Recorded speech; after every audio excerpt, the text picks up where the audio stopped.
Imagine waking up one day after you struck your head, feeling off, with your memory being foggy. You are suffering from headaches and dizziness. Your emotions are unpredictable, and even simple tasks feel overwhelming. Now imagine no one around you believes anything is wrong because you look fine. This is the reality for millions of traumatic brain injury survivors. And a recent Harris poll commissioned by the Brain Injury Association of America reveals just how much misinformation exists about this silent epidemic. The Harris organization polled over 2,000 American adults to determine their awareness of brain injury symptoms, causes, key myths, and facts, as well as their personal experiences with a brain injury. Many of the poll's findings raise significant concerns about public awareness of brain injury. They raise significant concerns about misconceptions. These concerns and misconceptions need to be considered and addressed by all professionals who interact with brain injury survivors. Here are key findings. While 70% of Americans say they are familiar with concussions, 81% are unaware that concussions are classified as traumatic brain injuries, TBIs. The fact is, concussions are brain injuries. And if 81% of people don't realize concussions are TBIs, then they might not seek proper treatment after a seemingly minor injury. Although falls are the leading cause of brain injury in children and the elderly, 82% of respondents did not recognize falls as the leading cause of brain injury. If most people don't recognize falls as a leading cause of TBI, they might not seek treatment following a fall, which could prevent life-altering and life-threatening injury. Here are some other shocking findings. 49% incorrectly identified at least one non-symptom as a sign of a concussion.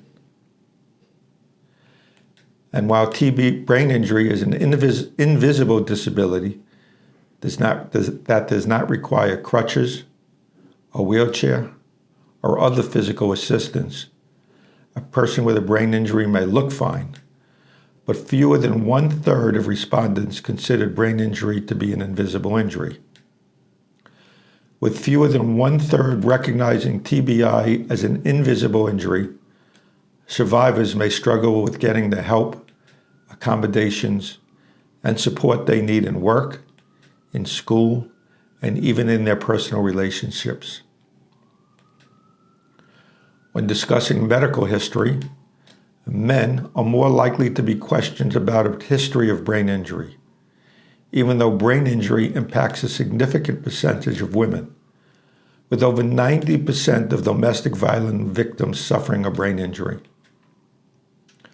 For survivors of domestic violence, repeated head trauma can lead to chronic neurological conditions that often go undiagnosed.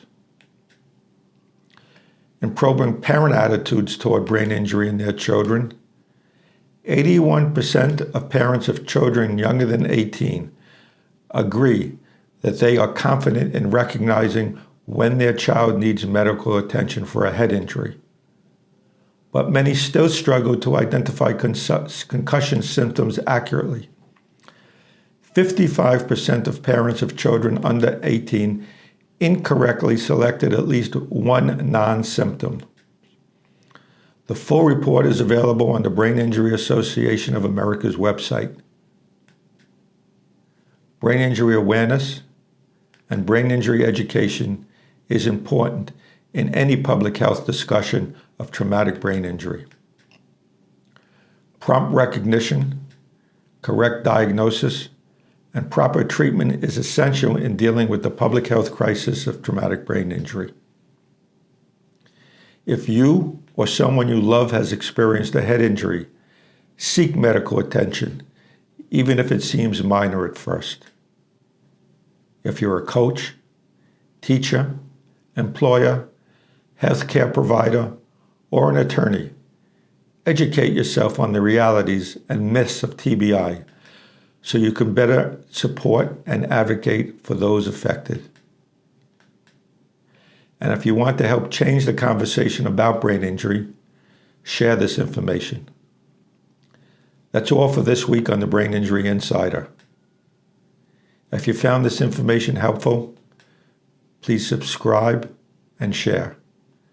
And please join me next week as we continue to uncover the hidden truths about brain injury and its impact on millions of lives.